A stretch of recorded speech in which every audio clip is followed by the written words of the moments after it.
Hello friend, हमारे साथ एक दूसरी छात्रा मिल गई हैं। ये अपने म्यूज़ियम के बारे में बताएंगी। जैसा कि आप जानते हैं, म्यूज़ियम यानी कला और संस्कृति का केंद्र होता है। जो हमारे पुरातात्विक स्थल होते हैं, वहाँ की जो सामग्रियाँ होती हैं वो म्यूज़ियम में रखे जाते हैं। तो म्यूज़ियम का अपना एक इम्पोर्टेंट है। जो स्टूडेंट बुक्स में जो चीज़ें पढ़ते हैं, कला क्या होता है, संस्कृति क्या होता है, भारतीय जो शासक होते थे किस तरह से कला और संस्कृतियों को धरोहर के रूप में रखते थे, उनका विकास करते थे, उनका संरक्षण करते थे। लेकिन जब राजतंत्र ख़त्म हो गया, लोकतांत्रिक व्यवस्था हो गई है, और ऐसे टाइम में जो पुरातात्विक स्थल है उनकी जो सामग्रियाँ हैं वो यहाँ म्यूज़ियम में रखे जा रहे हैं। तो म्यूज़ियम में जो बच्चे आते हैं बहुत कुछ सीखते हैं। उन्हीं के संदर्भ में हमारे साथ एक छात्रा जुड़ी हुई हैं, उनसे हम बात करते हैं और बताएंगे कि म्यूज़ियम में जो हमारा कला और संस्कृति के जो धरोहर रखे गए हैं उनसे बच्चे बुक्स के अपेक्षा जो डायरेक्टली यहाँ घूमने आते हैं उनसे क्या सीखते हैं। तो आइका जी हैं, उनसे हम बात करते हैं और बताएंगे किस तरह से पुरातात्विक स्थलों का जो सामग्रियाँ हैं म्यूज़ियम में जो रखे गए हैं उससे बच्चे क्या सीखेंगे। सारिका जी। सबसे पहले तो आपको मैम सबसे पहले आप इंट्रो देंगी अपना। जी, मेरा नाम सारिका है। जी और जी, मैं नेट की प्रिपरेशन कर रही हूँ इकोनॉमिक्स से। जी फ़िलहाल तो इतना आइडिया नहीं है मुझे, लेकिन आपने उस लायक समझा कि मैं आपको कुछ बता सकती हूँ। जी जी जी। सबसे अच्छा तो यही है। तो मैम शुरुआत यहीं से करिए कि जो म्यूज़ियम म्यूज़ियम है कला और संस्कृति का केंद्र, ये अल्फ्रेड पार्क है, यानी कि पहले अल्फ्रेड पार्क के नाम से जाना जाता था। और चंद्रशेखर आज़ाद जी यहाँ पे शहीद हो गए थे, तो उन्हीं के गन्स वगैरह यहाँ पे म्यूज़ियम में रखे गए हैं। और बहुत सारी पुरातात्विक स्थल की जो सामग्री हैं यहाँ पे रखी गई हैं। तो जो स्टूडेंट घर पे रहते हैं, आजकल का ये एक ट्रेंड बन गया है मॉल में घूमने जाना, इधर उधर घूमने जाना, लेकिन आप यहाँ पे आई हैं कला और संस्कृति के केंद्र को देखने के लिए। तो आपके विचार कितने अच्छे हैं। सबसे पहले आपको इसके लिए थैंक्स बोलना चाहते हैं कि आपके विचार इतने अच्छे हैं कि आपने मॉल्स के जाने के बजाय आपने अपनी कला और संस्कृति को जानने का जो है एक सोच बनाई कि हम वहाँ पे घूमने जाएंगे और कुछ उससे सीखेंगे। तो आने वाले छात्रों को आप क्या कहना चाहेंगे, कला और संस्कृति से बच्चे क्या सीख सकते हैं। जी, कला और संस्कृति से ही तो हमारे देश की पहचान भी है। हमारे देश का नाम ही उसी के कला और संस्कृति के ही विषय से ही जाना जाता है सबसे ज़्यादा। और मेरा भी मानना यही है कि जैसे अगर आप कभी भी आपको लगता है कि हाँ हमें थोड़े बहुत कहीं बैठना है या बात करना है, दोस्तों के साथ कहीं जाना है, तो लोग पार्क वगैरह जाते हैं या मॉल जाते हैं। तो उससे अच्छा मुझे लगता है प्रेफरेंस आप अगर लाइब्रेरी को देते हैं या म्यूज़ियम को देते हैं तो वो ज़्यादा अच्छा होता है। कहीं ना कहीं पे वो जो चीज़ें आपने पढ़ी हुई हैं कहीं बुक में, और वो उन चीज़ों को आप रियल देखते हैं, रियलाइज़ करते हैं, तो वो आपके माइंड में ज़्यादा हिट करती हैं। जी, वो आपको काफ़ी टाइम तक के लिए, हमेशा के लिए, काफ़ी टाइम क्या मैं कह सकती हूँ, हमेशा के लिए वो आपके माइंड में रह जाती हैं कि आपने वो चीज़ें जिनको देखा है, जिनके बारे में पढ़ लिया है, तो वो आपके दिमाग में ज़्यादा टाइम तक रहती है और हमेशा के लिए ही रहती हैं। और फिर ये है कि अब कैसे हम देख के चीज़ों को हमेशा रहता है कि मतलब हम कई चीज़ों को पढ़ रहे हैं और हमें टाइम मिला है। वैसे तो टाइम मिलता नहीं है आज के टाइम में, बुक से ही पढ़ते हैं, ऑनलाइन क्लासेस चल रही हैं, लोग यूट्यूब पे पढ़ रहे हैं, अब तो फ़ोन का है, फ़ोन से पढ़ रहे हैं। लेकिन जब भी टाइम मिले तो मुझे लगता है कि ऐसी जगहों पे जाना चाहिए। जी, जैसा कि आप देख रहे हैं स्टूडेंट कि यहाँ पे जो स्टूडेंट आजकल के घूमने जाते हैं पार्कों के बजाय मॉल्स में जाते हैं, कहीं इधर उधर जाते हैं, लेकिन अपनी कला और संस्कृति को जानने के लिए कुछ लोग आते हैं। उन्हीं में से आप भी एक हैं और आपके विचार बहुत ही अच्छे हैं, बहुत नेक विचार हैं कि आपको अपनी संस्कृति को अगर जानना है तो उन चीज़ों पे जाना चाहिए जो हमारे पसंद है कि मैं ऐसी जगह पे जाऊँ जो हिस्टोरिकली प्लेस हैं अपने पास और जहाँ से मैं उनसे जुड़ सकती हूँ, जो मुझे कहीं ना कहीं चीज़ों से नॉलेज हो सकता है या जान सकती हूँ, तो मैं ऐसी जगहों को ज़्यादा प्रेफरेंस देती हूँ। तो ऐसे छात्रों के लिए आप क्या संदेश देना चाहते हैं कि अपनी संस्कृति और कला को पहचानें और यहाँ पे आएँ घूमने, और म्यूज़ियम से बहुत कुछ सीखने को मिलेगा। इलाहाबाद तो वैसे भी पूरे छात्रों से ही भरा पड़ा है। जी जी, कला और संस्कृति का भी केंद्र भी रहा है। हाँ, कला और संस्कृति का हमेशा से केंद्र भी रहा है। और मुझे लगता भी है कि यहाँ जो लोग रहते हैं वो टाइम देते भी होंगे, लाइब्रेरी जाते हैं। जी जी। और यही कहना चाहती हूँ कि जब भी आपको टाइम मिले आप यहाँ पे आइए, आप चंद्रशेखर पार्क आइए, यहाँ का म्यूज़ियम देखिए जो काफ़ी अच्छा है। जी, बाकी धन्यवाद। Thank you ma'am. Hello student, हमारे साथ एक नई छात्रा जुड़ी हुई हैं, कृतिका जी। ये भी बताएंगे कि म्यूज़ियम के बारे में, किस तरह से ये कला और संस्कृति का केंद्र रहा है। यहाँ पे एक ऐतिहासिक स्थल के रूप में भी जाना जाता है इलाहाबाद का प्रयाग म्यूज़ियम। और इसी के संदर्भ में इनसे बात करते हैं। जैसे कि छात्र आजकल के मॉल्स में जाते हैं, इधर उधर घूमने जाते हैं, भीड़ भाड़ जगह पे जाते हैं, कोरोना के टाइम में उनसे नुकसान ही है। अगर हम ऐतिहासिक स्थलों पे जाएं, अपनी कला और संस्कृति को पहचानें, तो बेहतर तरीके से जो हम बुक्स में पढ़ते हैं नहीं समझ पाते। अगर कला संस्कृति को डायरेक्टली अगर हम देखेंगे तो जो चीज़ें समझ में आता है वो बहुत ज़्यादा बेहतर होता है। तो आइए हम इनका व्यू लेते हैं, किस तरह से कला और संस्कृति का क्या महत्व है। प्रयागराज म्यूज़ियम के बारे में कुछ ये बताएँगे, किस तरह से यहाँ पर जो चीज़ें हैं उनसे बच्चे क्या सीख सकते हैं। कृतिका जी। जैसे हमारा इलाहाबाद कई कलाओं, कई संस्कृतियों का धरोहर है और वहाँ की मतलब निशानी है। पुरानी पहले पुराने लोग जैसे यहाँ के संगम है, अपना ये कंपनी गार्डन है, कई कला संस्कृतियों का मिश्रण है जी। तो हमारा ये जो म्यूजियम है ये चंद्रशेखर आज़ाद पार्क की कुछ यादगार चीज़ों से बना हुआ है। जैसे उनका यहाँ पे गन रखा गया है ना, तो गन से बच्चे सीख सकते हैं पहले वो देश के लिए अपने आप को कैसे बलिदान कर दिए। आजकल के लोग सेल्फिश हो गए हैं, अपने लिए जीते हैं, केवल माँ बाप से भी दूर हो जाते हैं, गार्जियन से भी दूर हो जाते हैं, लेकिन कैसे वो देश के लिए अपने आप को बलिदान कर दिए। तो म्यूजियम से बच्चे क्या सीख सकते हैं उसके बारे में कुछ छात्रों को बताएंगे आप? म्यूजियम से वहाँ पे जैसे चंद्रशेखर आज़ाद पार्क आज के नौ युवकों के लिए एक उनके मतलब जोश के लिए एक है, अपने हक के लिए जी जी देश के लिए उन्होंने भी हमारे तो ऐसे चीज़ों को कहने का मतलब है आपको ऐसी चीज़ों को देखने से छात्रों में जो है एक मोटिवेट होंगे छात्र और देश के प्रति आत्मसमर्पण होगा, राष्ट्रीयता की भावना उनके अंदर जगेगी ना। उन्होंने जिस गन से अपने आप को बलिदान किया उस गन को यहाँ पे रखा गया है। जी जी जी, तो उससे बच्चे बहुत कुछ सीखने को मिलेगा उनसे। अच्छा, छात्रों हकीकत में देखी जाती हैं, देखने से वो चीज़ें हकीकत में देखने से हमें हमेशा अगर हम कहीं भी पढ़ते हैं तो चीज़ें हमें दिखाई देती हैं। अच्छा, आपसे एक और सवाल है, आप मॉल्स घूमने के बजाय आप अपनी संस्कृति को देखने आई। सबसे पहला विचार तो आपके लिए, इसके लिए बहुत बहुत धन्यवाद कि आप जो है मॉल्स में घूमने के बजाय अपनी संस्कृति और कला को देखने के लिए आई। तो सबसे पहले आपके विचार अच्छे हैं और आपके कृत्य बहुत अच्छे हैं, सराहनीय कार्य है ये। और आप छात्रों को क्या कहना चाहेंगे, क्या मैसेज देना चाहते हैं? जो छात्र मॉल्स में घूमने जाते हैं वो मॉल्स के बजाय अपनी संस्कृति को देखने के लिए अगर आएँ तो वो क्या सीखेंगे यहाँ पे? हम यही कहेंगे क्योंकि आप जिस शहर में भी रहें उस शहर की धरोहर और कला संस्कृति से जुड़े जितनी भी चीज़ें हैं आप वहाँ जाइए, आप वहाँ अपने टाइम स्पेंड करिए, वहाँ से चीज़ें सीखिए जी जी, जिससे आपको मतलब पढ़ाई में भी काफ़ी फ़ायदा होता है। तो जैसा कि छात्र देख रहे हैं आप लोगों के आजकल के टाइम में जैसे छात्रों के जो व्यू बदल रहे हैं कि कुछ दो चीज़ें आ रही हैं सामने। एक तो छात्रों का जो व्यू है कि नहीं हमें ऐसे जगह पे जाना चाहिए जो कला और संस्कृति के केंद्र हैं, उनसे हम बहुत कुछ सीखने को मिलेगा। तो आपने बहुत सारे अपने विचार दिए, thank you Kritika. Hello student, online classes में आपका स्वागत है। आज आपके सामने एक नया लाइव वीडियो शूट कर रहे हैं। हम लोग इलाहाबाद म्यूज़ियम में आए हैं। इलाहाबाद म्यूज़ियम के संदर्भ में हम लोग वीडियो शूट कर रहे हैं। जैसा कि आप जानते हैं म्यूज़ियम एंशिएंट टाइम या मिडवल टाइम की बहुत सारी चीज़ें इसमें होती हैं जो म्यूज़ियम के माध्यम से आप बहुत सारी जानकारी प्राप्त कर सकते हैं, चाहे वो एंशिएंट टाइम का हो या मिडवल टाइम का हो, जो भी पीरियड का हो। हमारा जो ऐतिहासिक धरोहर है, ऐतिहासिक पुरास्थल है, ऐतिहासिक सामग्रियाँ, उनके संदर्भ में आप अध्ययन करते हैं।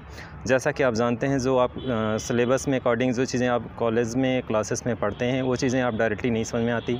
जब आप संग्रहालय में या म्यूज़ियम जाते हैं वहाँ पे डायरेक्टली कोई चीज़ों को देखते हैं तो उसके अवलोकन से आप उन चीज़ों को और बेहतर तरीके से आप समझ सकते हैं। तो आज यहाँ पे हम म्यूज़ियम में आए हैं और म्यूज़ियम में बहुत सारी चीज़ों को आप वीडियो में दिखाएंगे, लाइव दिखाएंगे और जिसके माध्यम से आप मूर्तियों के बारे में जानेंगे कि एंशिएंट टाइम में चाहे वो 2री शताब्दी की हो, चाहे 5वीं शताब्दी की हो, चाहे 10वीं शताब्दी की हो, मिडवल टाइम की हो, जो भी मूर्तियाँ संग्रहालय में रखी गई हैं पूरे प्रदेश से ले जा करके या दूसरे स्टेट से भी लाई गई हैं, चाहे मध्य प्रदेश हो, चाहे जो भी पुरातात्विक स्थलों की जो मूर्तियाँ थी वो यहाँ पे लाई गई हैं। और म्यूज़ियम के माध्यम से आप बहुत सारी एंशिएंट टाइम की हिस्ट्री के बारे में आप जानकारी प्राप्त कर सकते हैं। मिडवल टाइम में क्या कला का क्या विकास रहा है, कला की क्या स्थिति रही है, उस टाइम के कलाकार कैसे होते थे, उनकी क्या स्थिति होती थी, किस तरह के उस टाइम के जो शासक होते थे उनका कला के प्रति कैसी जिज्ञासा होती थी, कला के प्रति उनकी क्या रुचि होती थी, उसके संदर्भ में वो मूर्तियों के माध्यम से आप समझ सकते हैं। तो वीडियो को आगे देखेंगे हम लोग। पहले हमारे साथ कुछ छात्राएँ हैं और ये छात्राएं भी जो है म्यूज़ियम में चलेंगी और म्यूज़ियम का अवलोकन ये भी करेंगी। तो उसके पहले इनका लाइव चेकअप करने के पहले इनका इंट्रो लेते हैं और इंट्रो में इनके बारे में कुछ इनका इंट्रो, जैसे इनकी तैयारी कैसे चल रही है, एग्ज़ाम डिले किया गया उसके संदर्भ में इनके व्यू क्या है उसके बारे में ये लोग बोलेंगी। तो चलिए स्टार्ट करते हैं। और हमारे साथ एक छात्रा हैं, दीपा हैं। तो दीपा जी से हम बात करते हैं इनका क्या व्यू है, किस तरह से इनकी एग्ज़ाम के लिए तैयारी क्या क्या है उसके संदर्भ में बात करते हैं। तो आइए स्टार्ट करते हैं। दीपा जी हमारे साथ में, लीजिए उनसे हम बात करते हैं। दीपा जी सबसे पहले आप अपना इंट्रो देंगी, आपका क्लास और नेम, इसके बाद जो है आप एग्ज़ाम के रिलेटेड अपना जो है पूरा इंट्रो देंगी, कैसे आप तैयारी कर रही हैं, एग्ज़ाम के संदर्भ में आपकी तैयारी कैसे है, सरकार ने जो एग्ज़ाम को डिले किया है तो उसके संदर्भ में आपका क्या विचार है। सबसे पहले आप अब इंट्रो देंगी अपना। हेलो, आई एम दीपा, मैं क्लास 12th की स्टूडेंट हूँ। सरकार ने जो हमारी पढ़ाई के डिले किया है, हम लोगों का बहुत ही ज़्यादा नुकसान है। जी जी, हम लोग रूम लेके रहते हैं तो उसकी वजह से हम लोगों को और एक्स्ट्रा रुकना पड़ा है और पढ़ाई भी सही ढंग से नहीं हो पा रही है। अच्छा, ऑनलाइन होने के कारण जैसे आप कॉलेज में जाते थे, क्लासेस लेते थे, तो ऑफलाइन में जो तैयारी होती थी ऑनलाइन में उतनी उस तरह से क्लासेस लेने में कठिनाई, उसके संदर्भ में क्या बताएंगे कि ऑफलाइन की बजाय ऑनलाइन में आपको क्या दिक्कतें आई? क्या आपको सारी टॉपिक जो पढ़ाया जाता था ऑनलाइन वो समझ में आता था? ऑफलाइन में ज़्यादा ही बेहतर रहता था, जो क्वेश्चन नहीं आता तुरंत पूछ लेते थे। ऑनलाइन में रहता था जो बताए हैं सही ठीक से नहीं कर पाते हैं। जी, तो वन साइडेड होता था, जो भी सामग्री आपको भेज दी जाती थी ऑनलाइन में वो आपको पढ़ना ही पड़ता था। टीचर से सीधे आप जो डायरेक्टली बात नहीं कर सकते हो, अपने प्रॉब्लम्स को उनके सामने रख नहीं सकते हो, तो ये ऑनलाइन की प्रॉब्लम्स थी। अच्छा, आप अपने रूटीन के बारे में बताएंगे, आपकी तैयारी कैसे चल रही है, किस तरह से आप अपनी तैयारी, कितने घंटे पढ़ती हैं, डेली का रूटीन क्या होता है। कुछ स्टूडेंट बताते हैं कि हम मॉर्निंग उठ के पढ़ते हैं, मॉर्निंग में पढ़ने से ज़्यादा तैयारी होती, तो आप इसके बारे में आप विस्तार से कुछ अपना बताएंगी। जी, कुछ लोगों का रहता है सुबह उठ के पढ़ते हैं जल्दी, और कुछ लोगों का रहता है शाम को। हम शाम को पढ़ते हैं ज़्यादातर, जैसे 8 से 12 तक, या रात में ही ज़्यादा पढ़ाई हो पाती है अच्छे से। तो मॉर्निंग का टाइम क्या ज़्यादा पढ़ने के लिए सही रहता है?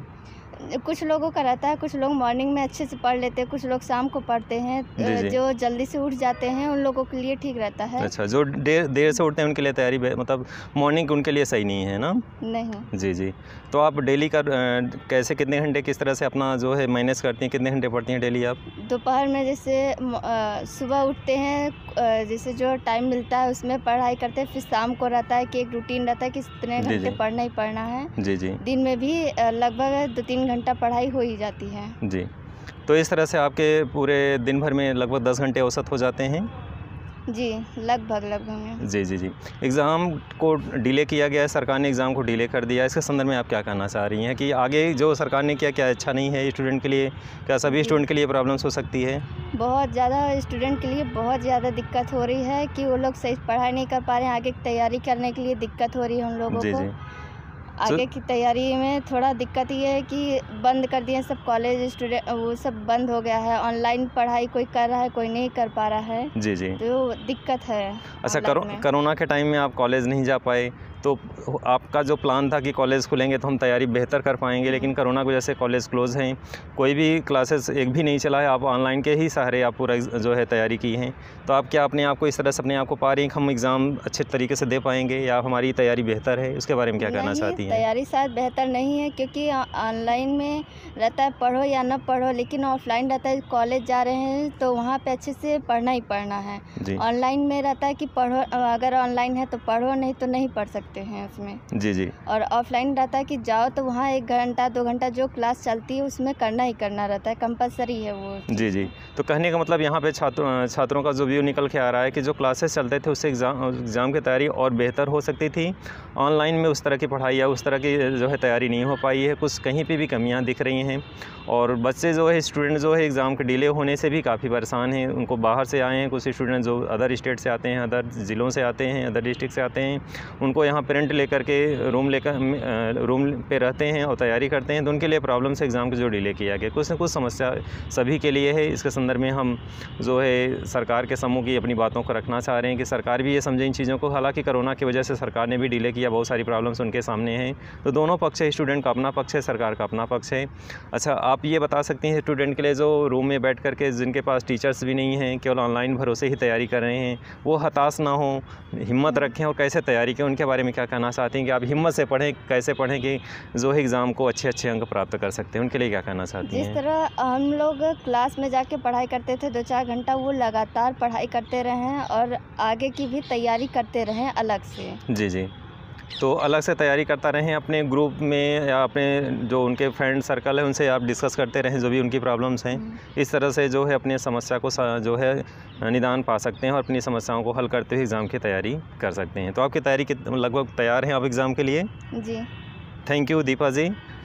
हेलो स्टूडेंट, अब हमारे साथ एक दूसरी छात्रा जुड़ी हुई हैं, अंकिता जी। इनसे हम बात करते हैं। सबसे पहले इनसे इंट्रो लेंगे, अपना इंट्रो बताएंगे, इसके बाद जो है अपने बारे में बताएंगे किस तरह से यहाँ पे संग्रहालय में इन्होंने क्या जानकारी प्राप्त की, कैसे इन्होंने संग्रहालय के माध्यम से एंशिएंट और मिडवल टाइम की जो मूर्तियाँ इन्हें मिली हैं उनके बारे में हम इनसे जानकारी प्राप्त करते हैं। चलिए स्टार्ट करते हैं और अंकिता जी से बात करते हैं। Hello, I am Ankita, I am student of class 12। जी अंकिता जी, जैसा कि आप यहाँ पे आप एग्ज़ाम से रिलेटेड चीज़ें आपसे बाद में हम सवाल करेंगे। आप इलाहाबाद संग्रहालय में घूमने आई हैं और यहाँ पे संग्रहालय में आपने बहुत सारी मूर्तियों को देखा। मूर्तियों के बारे में आप क्या कहना चाहेंगे? जो एंशिएंट टाइम की जो मूर्तियाँ हैं कितनी अच्छी हैं, उन कलाकारों ने जो मूर्तियों को बनाया, उस टाइम के जो राजा होते थे, जो शासक होते थे, कैसे कला के प्रति बहुत अच्छा जो है उनका रुझान होता था, या कला के प्रति उनका एक कह सकते हैं कि उनको कलाप्रिय थे राजा वो। तो उनके बारे में जो मूर्तियाँ उनको देख करके आप क्या कहना चाहेंगे? वो वहाँ जो सारी मतलब कि पुराने मतलब ऐतिहासिक जो मूर्तियाँ रखी थी वो बहुत ही मनमोहक और रोचक थी और वो सबने बहुत अच्छी अच्छी मूर्तियों को वहाँ पर मतलब कि बहुत अच्छी अच्छी मूर्तियों को वहाँ रखवाई हैं और वो सब देखने में बहुत ही अच्छी हैं और सब एक ही पत्थर की बनी हुई हैं लगभग। अंकिता जी, एक चीज़ और पूछना चाहते हैं, आप जो कि बुक्स में पढ़ते थे कलाकृतियों के बारे में, कलाकार के बारे में, राजा कला के प्रति इतना रुचि रखते थे, उस तरह से उतना रुचिकर वो चीज़ें नहीं होती थी, लेकिन आप देख रहे हैं किस तरह से मूर्तियाँ यहाँ पर रखी गई हैं, बहुत सारी चीज़ें हैं। इनसे बहुत सारी चीज़ों को किताबों की अपेक्षा जब ये आप डायरेक्टली उन मूर्तियों को देखते हो तो क्या उनकी अपेक्षा ज़्यादा समझने में आसानी होती है? उसके बारे में कुछ बताएँ। हाँ, हम लोग जो बुक में देखते हैं उससे बस पढ़ लेते हैं और समझ लेते हैं, बट यहाँ हमने साक्ष उसको देखा और उससे हम लोग को और ज़्यादा ज्ञान प्राप्त हुआ उसके बारे में। तो डायरेक्टली देखने में ज़्यादा जानकारी प्राप्त होती है। जी जी जी जी। अब आप एग्ज़ाम से रिलेटेड कुछ आपसे क्वेश्चन करना चाहते हैं, जैसा कि आप एग्ज़ाम को डिले किया गया है। एग्ज़ाम कोरोना टाइम में ऑनलाइन क्लासेस ज़्यादा चली हैं, ऑफलाइन क्लासेस बिल्कुल नहीं चली हैं। तो ऑनलाइन क्लासेस आपके लिए आप कितना जो है तैयारी आप कर पाई हैं और कितना एग्ज़ाम के लिए आप अपने आप को तैयार पाती हैं? क्या आपकी तैयारी पूरी हो चुकी है? उसके बारे में आप कुछ विस्तार से बताएँगे। हमारे एग्ज़ाम की तैयारी जहाँ तक है कि पूरी हो चुकी है। कोरोना की वजह से जो हमारे ये एग्ज़ाम की डेट शीट आगे बढ़ चुकी है, जो 24 अप्रैल से होना था वो अब 8 मई से हो गई है जी। तो हम लोग की तैयारी लगभग हो चुकी थी और हम लोग सोच रहे थे कि ये एग्ज़ाम हो जाए, इसके बाद हम लोग आगे की अपना प्रिपरेशन देखिए आगे के लिए, गवर्नमेंट जॉब की तैयारी करने के लिए सोचा था। बट अब कोरोना की वजह से डेट शीट आगे चली गई है, तो इस वजह से हम लोग को फिर से वही तैयारी में लगे रहना है और जब तक कि एग्ज़ाम नहीं होता हम लोग दूसरी एग्ज़ाम की तैयारी नहीं कर पा रहे हैं। तो जैसा कि स्टूडेंट देख रहे हैं आप, ज़्यादातर स्टूडेंट का जो व्यू है कि एग्ज़ाम को जो डिले किया गया, सरकार ने एग्ज़ाम को जो टाल दिया, उससे जो है उनकी तैयारी या उनका जो एक प्रोग्राम था कि एग्ज़ाम जल्दी हो जाता तो अगली तैयारी हम लोग करते, लेकिन एग्ज़ाम को डिले करने से जो है सब जो है ज़्यादातर स्टूडेंट का यही व्यू आ रहा है कि एग्ज़ाम को टाला ना गया होता तो बेहतर होता। तो इसके संदर्भ में और कुछ आपसे कुछ जानना चाह रहे हैं, आपका जो है डेली का दिनचर्या कैसा है, किस तरह से आप तैयारी कर रही हैं? क्लासेस ज़्यादा चले नहीं हैं, तो ऐसे कंडीशन में आप एग्ज़ाम के लिए अपने आप को कितना तैयार पाते हैं? क्या एग्ज़ाम के लिए आप एकदम से तैयार हैं, आपकी तैयारी पूरी हो चुकी है? हाँ, लगभग हमारी तैयारी पूरी हो चुकी है और हमारा दिनचर्या पहले तो क्लास टाइम रहता था तो सुबह उठना और स्कूल के लिए रेडी होना, वहाँ जाना, फिर वहाँ जितना पढ़ाया जाए वहाँ घर पे आकर उतना पढ़ना और शाम को पढ़ना, तो दोपहर तो स्कूल ही में हो जाता था। तो अब हम लोग लगभग अब क्लासेस नहीं चलती हैं ऑफलाइन, तो ऑनलाइन हम लोग जो पढ़ते हैं, फिर उसके बाद हम लोग सुबह से ही उठ के सुबह 1-2 घंटे जो पढ़ते हैं ठीक है, फिर हम लोग का ज़्यादा रूटीन शाम को है, शाम को हम लोग पढ़ते हैं और दोपहर में 1-2 घंटा जब जैसे टाइम मिलता है तो बस पढ़ लेते हैं और वैसे तैयारी हम लोग की ठीक है इस समय। हमारे उन छात्रों को आप क्या कहना चाहेंगे जो घर पे बैठ के तैयारी कर रहे हैं, क्या वो निराश ना हो, कैसे तैयारी करें कि ज़्यादा से ज़्यादा अंक पा सकें? उसके लिए आप कुछ जो है कुछ नई टेक्निक या कुछ नई जो तरीका बताना चाहेंगी? हाँ सर, वो सब जो घर पर बैठे हैं वो ऑनलाइन पढ़ें हैं अच्छे से और तैयारी अपनी एकदम बरकरार रखें हैं, बिल्कुल भी ये ना हतोत्साहित ना हो या निराश ना हो कि एग्ज़ाम की डेट शीट आगे चली गई है, क्या होगा, हमारी तैयारी आगे की नहीं हो पाएगी, वो सब बिल्कुल निराश ना हो और वो अपनी पढ़ाई को मतलब जैसे कर रहे थे पहले वैसे ही करते रहें। थैंक यू अंकिता जी। तो ये हमारी अंकिता जी से बात हुई। डियर स्टूडेंट, जैसा कि आप देख रहे हैं कि यहाँ पे ज़्यादातर बच्चों का हमने व्यू लिया और उनका सबका यही एक ही राय है कि तैयारी जो है हमारी भले ही ऑनलाइन क्लासेस के माध्यम से हम पढ़े हों, ऑफलाइन क्लासेस ना अटेंड कर पाएँ, लेकिन फिर भी तैयारी हमारी हो चुकी है, एग्ज़ाम के लिए हम बिल्कुल तैयार हैं।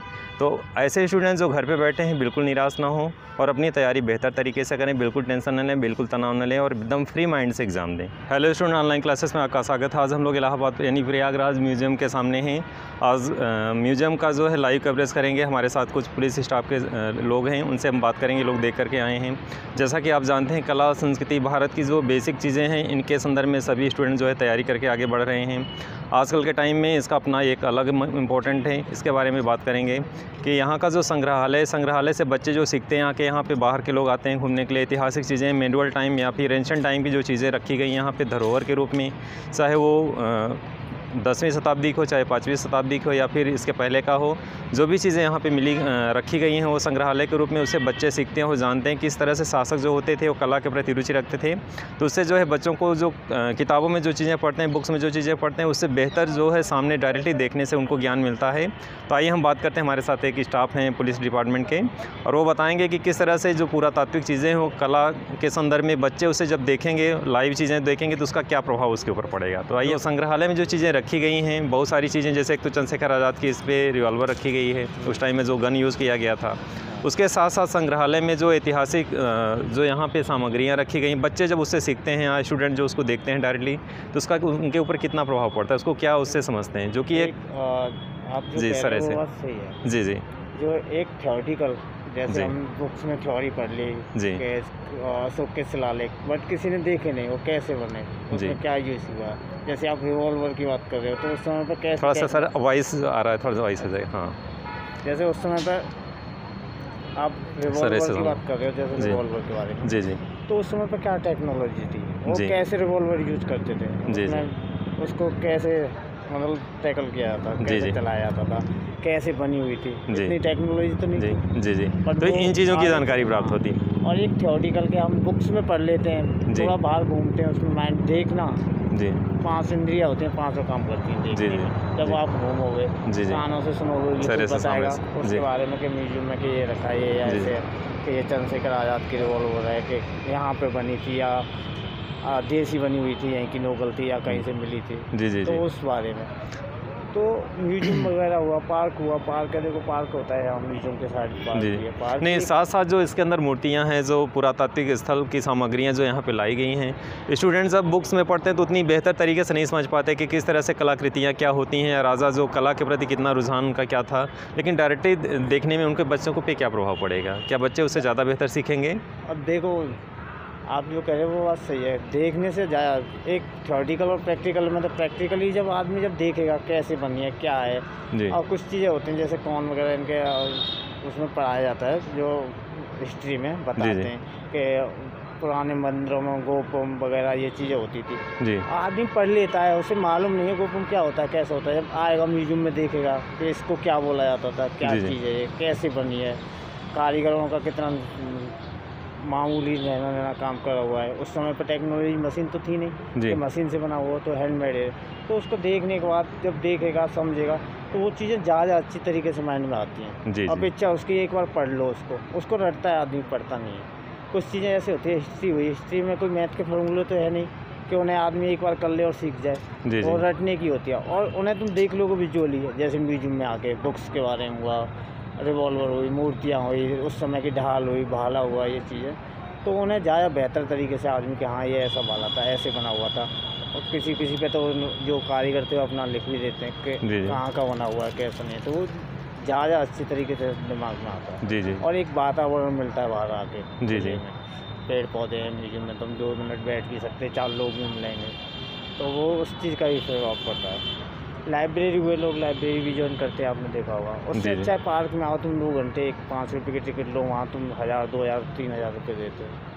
अच्छा, एक तो एटमॉस्फेयर मिलेगा आपको, शुद्ध हवा मिलेगी। अच्छा सर, एक चीज़ और आपसे पूछना चाह रहे हैं, जो बच्चे आजकल म्यूज़ियम के बजाय मॉल्स में जाते हैं, कहीं इधर उधर घूमने जाते हैं, उन छात्रों को क्या कहना चाहते हैं? म्यूज़ियम में आएँ, अपनी संस्कृति जो हमारी कला का जो बेस है वो म्यूज़ियम में हमें मिलेगा देखने के लिए, तो मॉल्स के बजाय आप ऐतिहासिक चीज़ों पर आना चाहिए, उनके बारे में क्या कहना चाहेंगे छात्रों को? मॉल्स वगैरह हुए घूमने लायक हैं, हाँ जाओ कभी तो बट तुम जैसे फैशन बन गया वो कि मॉल्स में गए, सेल्फी लेके डाल दिया, ये कर दिया, वो कर दिया, वहाँ से कुछ आउटपुट तो मिलता नहीं है। क्या आउटपुट कुछ मिल रहा हो? मूवी देखा होगा, पिज़्ज़ा खाया होगा, बर्गर खाया होगा, वहाँ तुम्हें सीखने को तो कुछ मिलेगा नहीं मेरे साथ। तो म्यूजियम में एक सीखने का ये बेस है, अपनी संस्कृति और कला के संदर्भ में, संस्कृति के बारे में जानोगे, हमारे पूर्वज कैसे थे, क्या थे, क्या खाते थे, क्या बनाते थे, क्या पहनते थे।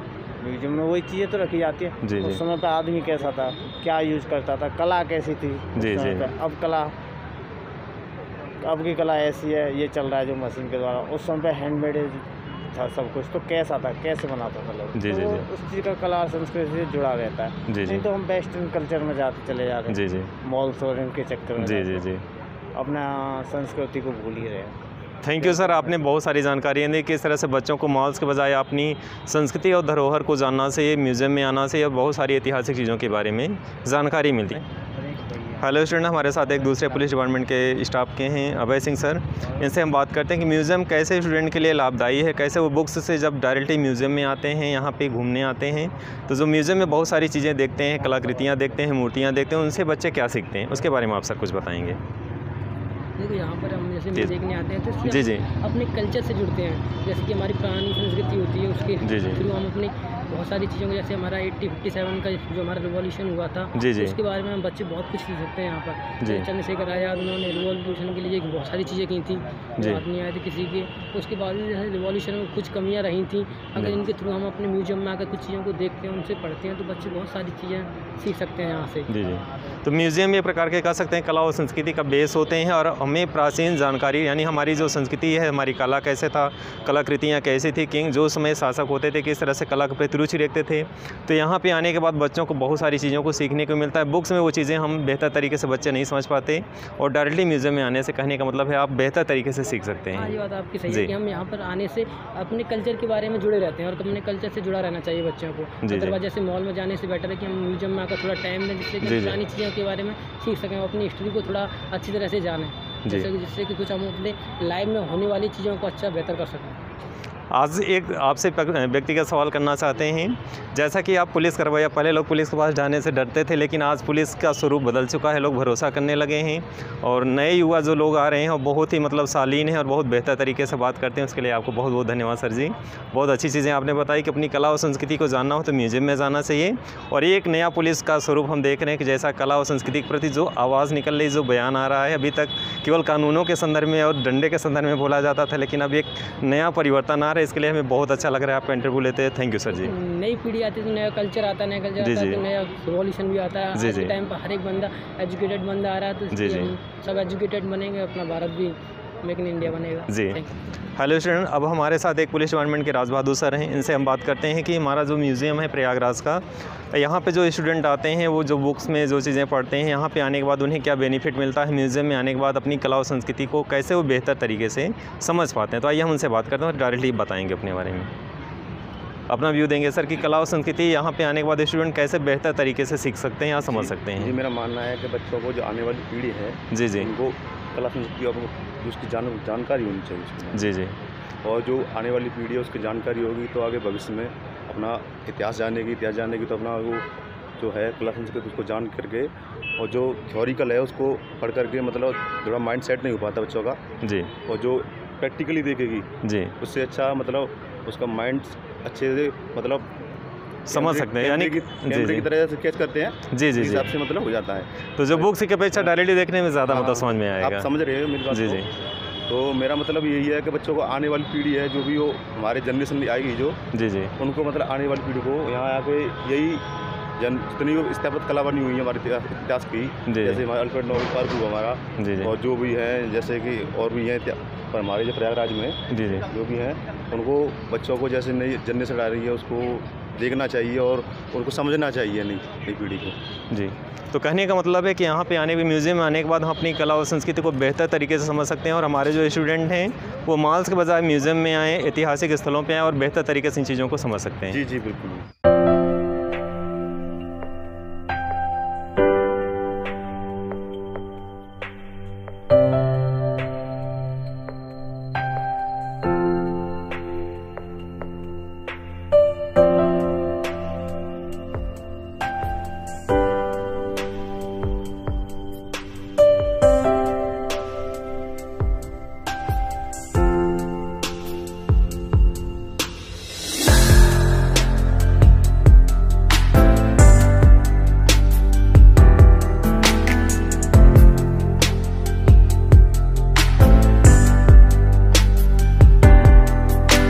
जैसा कि आप देख रहे हैं हम लोग संग्रहालय में हैं और आप लाइव देख रहे हैं, जैसा कि यहाँ पे बहुत सारी एंशिएंट टाइम की जो है मूर्तियाँ हैं, बहुत सारी चीज़ें जिससे आपको एंशिएंट टाइम की बहुत सारी जानकारी प्राप्त होती है। डेढ़ में अब हम लोग आगे दिखाते हैं लाइव क्या चल रहा है, क्या चीज़ें यहाँ पे हैं।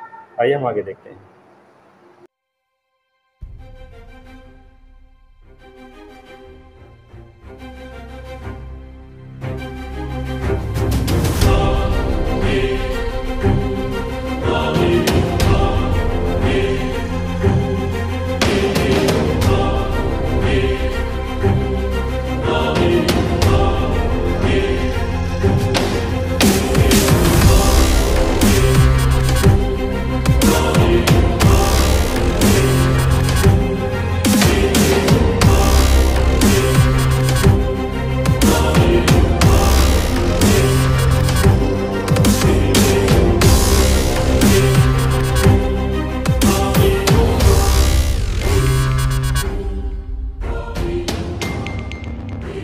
डियर स्टूडेंट, ये 11वीं शताब्दी की मूर्ति है। जैसा कि आप देख रहे हैं हमारे पीछे, इसकी चित्रकारी, इसकी नक्काशी बहुत ही सुंदर है, बहुत ही अच्छी है।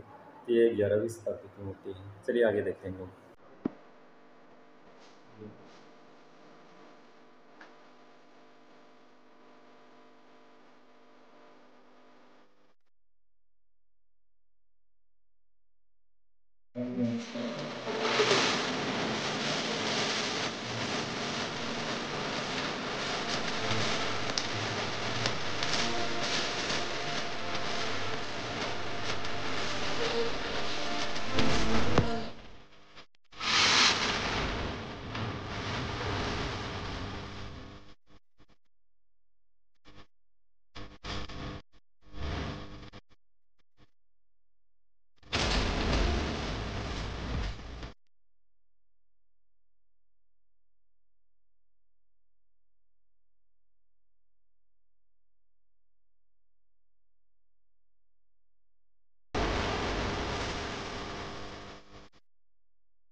किस तरह से मूर्तियों से कितना सुंदर तरीके से बनाया है। जैसे इस तरह से हम लोग आगे ऊपर में देखते हैं। आइए स्टार्ट करते हैं नेक्स्ट पर में। जैसे कि आप देख रहे हैं 12वीं शताब्दी की मूर्ति है। 12वीं शताब्दी यानी मेजुअल टाइम की मूर्तियाँ किस तरह से नक्काशी किया जाते थे, कैसे डिज़ाइन किया गया है, कैसे इसमें किस तरह से कलाकार जो है मूर्तियों को बनाते थे, बहुत ही सुंदर तरीके से। जैसा कि आपको दिखाई दे रहा है, अभी आप जो इसमें लाइव देख रहे हैं कि कैसे मूर्तियों को बनाया जाता था। 12वीं शताब्दी की मूर्ति एक ही पत्थरों को जो है बनाया जाता था। कहीं मतलब इसको असेंबल नहीं किया गया, किसी स्टेप में देख रहे हैं कैसे इसको असेंबल नहीं किया गया। पूरी मूर्ति को एक ही स्टेप में यानी एक ही पत्थर को काट करके इस तरह से बनाया जाता था, डिजाइन किया जाता था, इसमें नक्काशी किया जाता था।